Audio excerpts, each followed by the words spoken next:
ఎవరైతే ఈ languages నేర్చుకుంటారో opportunities ఏ విధంగా ఉండే అవకాశం ఉంటుంది అంటారు? ఏ కంపెనీస్ ఉన్నాయంటారు? సో బేసిక్ గా 800+ కంపెనీస్ తో అసోసియేట్ అయి ఉన్నామండి. అన్ని టాప్ లెవెల్ ఎంఎన్సి కంపెనీస్ ఉన్నాయి, మల్టిపుల్ కంపెనీస్ ఉన్నాయి అనమాట.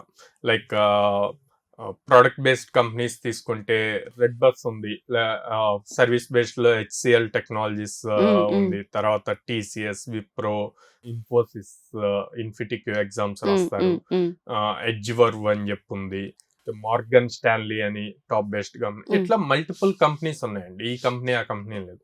సో వీటన్నిటిలో కూడా మన స్టూడెంట్స్ ఉన్నారు. సో ఇందులో మళ్ళీ ప్రొడక్ట్ బేస్డ్ ఉంటది, సర్వీస్ బేస్డ్ ఉంటది. ఈ 2 బేసిస్ మీద కంపెనీస్ ఉన్నాయి, ఆపర్చునిటీస్ కూడా ఉన్నాయి. ఆపర్చునిటీస్ ఉన్నాయి. Okay. సో ఇప్పుడు మీరు రిమోట్ గురించి మాట్లాడే ఎంఐసి, ఇదంతా ప్రొడక్ట్ బేస్డ్ కిందకి వస్తుంది.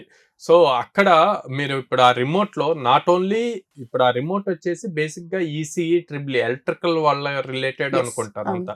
కానీ నేను ఇప్పుడు ఓపెన్ చేసి చూపించాను, ఎలక్ట్రికల్ వాళ్ళు ఇన్వాల్వ్ అవ్వాలి, సాఫ్ట్వేర్ రాసే వాళ్ళు ఇన్వాల్వ్ అవ్వాలి.